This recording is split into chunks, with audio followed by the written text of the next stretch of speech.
ಭಾರತೀಯ ಜನತಾ ಪಾರ್ಟಿ ಮಿತ್ರ ಪಕ್ಷಗಳು ಒಂದು ಅಭೂತಪೂರ್ವ ಗೆಲುವನ್ನು ದಾಖಲಿಸಿರ್ತಕ್ಕಂಥದ್ದು. ಮಹಾರಾಷ್ಟ್ರದಲ್ಲಿ ವಿಶೇಷತೆ ಏನಪ್ಪ ಅಂತ ಹೇಳಿದ್ರೆ, ಬಿಜೆಪಿ ಚುನಾವಣೆ ಸ್ಪರ್ಧೆ ಮಾಡಿದೆ 148 ಕ್ಷೇತ್ರಗಳಲ್ಲಿ.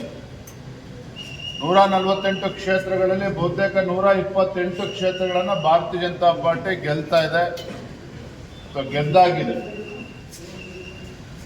ಮಹಾರಾಷ್ಟ್ರ ಚುನಾವಣೆ ಫಲಿತಾಂಶ ಅಲ್ಲಿಯ ಸರ್ಕಾರ ಏನು ಒಳ್ಳೆ ಕೆಲಸಗಳನ್ನು ಮಾಡಿದೆ ಮತ್ತು ನರೇಂದ್ರ ಮೋದಿಜಿಯವರ ನಾಯಕತ್ವವನ್ನು ಮತ್ತೊಮ್ಮೆ ಬಲಪಡಿಸಿರ್ತಕ್ಕಂಥದ್ದು. ಕರ್ನಾಟಕದ 3 ಕ್ಷೇತ್ರಗಳ ಉಪಚುನಾವಣೆ ಚನ್ನಪಟ್ಟಣ, ಶಿಗ್ಗಾವಿ ಹಾಗೂ ಸಂಡೂರು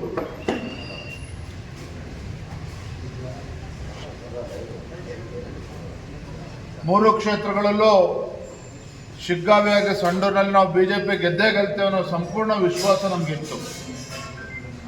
ಚನ್ನಪಟ್ಟಣದಲ್ಲೂ ಕೂಡ ಏನೇ 50-50 ಅಂತ ಹೇಳಿದ್ರು ಕೂಡ ನಿಖಿಲ್ ಕುಮಾರಸ್ವಾಮಿ ಅವರು ದೊಡ್ಡ ಹಂತದಲ್ಲಿ ಗೆಲ್ತಾರೆ ಅನ್ನುವ ವಿಶ್ವಾಸ ಎರಡೂ ಪಕ್ಷಗಳಿಗೆ ಇತ್ತು. ಆದರೂ ಸಹ 3 ಕ್ಷೇತ್ರಗಳಲ್ಲಿ ನಮಗೆ ಹಿನ್ನಡೆ ಆಗಿದೆ. ಆ ಹಿನ್ನಡೆಗೆ ಕಾರಣಗಳು ಏನು, ಬರೋ ದಿನಗಳಲ್ಲಿ ನಾವು ಕೂತು ವಿಶ್ಲೇಷಣೆಯನ್ನು ಮಾಡ್ತೇವೆ. ಆದರೆ ಮತದಾರರು ನಾವು ಕೂಡ ತಿದ್ಕೊಂಡು ಹೋಗಬೇಕು ಅನ್ನೋ ಸ್ಪಷ್ಟ ಸಂದೇಶವನ್ನಂತೂ ಕೊಟ್ಟಿದ್ದಾರೆ. ಬರೋ ದಿನದಲ್ಲಿ ಎಲ್ಲವನ್ನು ಕೂಡ ಸರಿಪಡಿಸ್ಕೊಳ್ತಕ್ಕಂಥ ಕೆಲಸ ನಾವು ಮಾಡ್ತೇವೆ. ಫಲಿತಾಂಶ ಬಂದು ಇನ್ನೂ 1 ತಾಸು ಆಗಿದೆ ಅಷ್ಟೇ. ಸೋಲಿಗೆ 2 ಕಾರಣಗಳು ಖಂಡಿತ ಇರ್ತದೆ, ನಿಶ್ಚಿತವಾಗಿ ಕಾರಣಗಳು ಇದ್ದೇ ಇರ್ತದೆ. ಗೆದ್ದಾಗಲೂ ಕೂಡ ಕಾರಣಗಳು ಇರ್ತದೆ, ಸೋತಾಗ ಇನ್ನೂ ಹೆಚ್ಚು ಕಾರಣಗಳು ಇರ್ತದೆ. ಅದರ ಕಾರಣಗಳೇನು ಅಂತೇಳಿ ಎರಡೂ ಪಕ್ಷದ ಮುಖಂಡರು ಕೂತು ವಿಮರ್ಶನ ಮಾಡಬೇಕಾಗ್ತದೆ. ಮುಂದಿನ ದಿನಗಳಲ್ಲಿ ನಾವು ಕೂತು ಚರ್ಚೆನ ಮಾಡ್ತೇವೆ ಎರಡೂ ಪಕ್ಷಗಳು. ಅವರು ಮುಖ್ಯಮಂತ್ರಿಗಳಿದ್ದಾಗ ಕೊನೆ 1 ವರ್ಷ ಇದ್ದಾಗ ನಂಜನಗೂಡು ಮತ್ತು ಗುಂಡೂರುಪೇಟೆ ವಿಧಾನಸಭಾ ಕ್ಷೇತ್ರಗಳ ಉಪಚುನಾವಣೆ ನಡೆಯಿತು. ಎರಡೂ ಕ್ಷೇತ್ರದಲ್ಲೂ ಕೂಡ ಕಾಂಗ್ರೆಸ್ ಪಕ್ಷ ಗೆಲ್ತು. ಆದರೆ ಅದಾದ 10 ತಿಂಗಳಲ್ಲಿ ಏನು ಸಾರ್ವತ್ರಿಕ ಚುನಾವಣೆ ಆಯಿತು, ಅದೇ ಜನ ಅವ್ರಿಗೆ ಧಿಕ್ಕರಿಸಿದ್ರು. ಹಾಗಾಗಿ ಹೋರಾಟ ಬೇರೆ, ಚುನಾವಣಾ ಫಲಿತಾಂಶ ಬೇರೆ. ಹಾಗಾದರೆ ವಾಲ್ಮೀಕಿ ಅಭಿವೃದ್ಧಿ ನಿಗಮದಲ್ಲಿ ಹಣ ಲೂಟಿ ಮಾಡಲಿಲ್ವಂಗ ಕಾಂಗ್ರೆಸ್ ಪಕ್ಷದವರು? ಸಿದ್ದರಾಮಯ್ಯನವರು ಭ್ರಷ್ಟಾಚಾರದಲ್ಲಿ ಅವರ ಆರೋಪಿ ನಂಬರ್ 1 ಅಂತೇಳಿ ಇವತ್ತು ಕೋರ್ಟ್ ಹೇಳಿಲ್ವ? ಹಾಗಾದರೆ FIR ರಿಜಿಸ್ಟರ್ ಆಗಿಲ್ಲ. ಹಾಗಾದರೆ ನಾವು ಸುಳ್ಳು ಹೇಳ್ತಾ ಇದ್ದೀವ? ಈ ಚುನಾವಣೆಯ ಸೋಲು ನಾವೇನು ಹತಾಶರಾಗಿಲ್ಲ, ಅದನ್ನು ನಿರೀಕ್ಷೆ ಇಟ್ಕೊಂಡಿದ್ವಿ. ಗೆಲ್ತೇವೆ, 3 ಕ್ಷೇತ್ರದಲ್ಲಿ ಗೆಲ್ತೇವೆ ಅಂತೇಳಿ ನಾವು ನಿರೀಕ್ಷೆನ ಇಟ್ಕೊಂಡಿದ್ವಿ. ಆದರೆ 3 ಕ್ಷೇತ್ರದಲ್ಲಿ ನಾವು ಸೋತಿದ್ದೇವೆ ಅಂತ ಹೇಳಿದ್ರೆ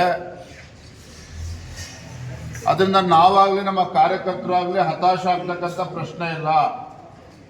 ನಾವು ಇನ್ನೂ ಕೂಡ ಧೈರ್ಯವಾಗಿ ಮುನ್ನುಗ್ತೇವೆ. ಈ ಭ್ರಷ್ಟ ಕಾಂಗ್ರೆಸ್ ಸರ್ಕಾರದ ಬಂಡವಾಳವನ್ನು ಬಯಲಿಗೆ ಎಳಿತಕ್ಕಂಥ ಕೆಲಸವನ್ನು ಮಾಡ್ತೇವೆ.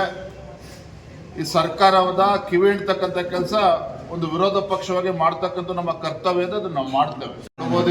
ತಗೋಬೋದಿತ್ತು ಎಲ್ಲ ಒತ್ತುಗಳ ಬಗ್ಗೆ ಮುಂದಿನ ದಿನಗಳಲ್ಲಿ ಹೆಚ್ಚು ಒತ್ತನ್ನು ಕೊಟ್ಟು ನಾವು ಚರ್ಚೆ ಮಾಡ್ತೀವಿ. ಅರಿತೇನಿಲ್ಲ, ಬಸವರಾಜ ಬೊಮ್ಮಾಯಿರೊಬ್ಬರು ಮಾಜಿ ಮುಖ್ಯಮಂತ್ರಿಗಳು ಹಿರಿಯರಿದ್ದಾರೆ, ಸಾಕಷ್ಟು ಅಭಿವೃದ್ಧಿ ಕೆಲಸ ಕಾರ್ಯಗಳ ಆ ಕ್ಷೇತ್ರದಲ್ಲೂ ಕೂಡ ಮಾಡಿದ್ದಾರೆ.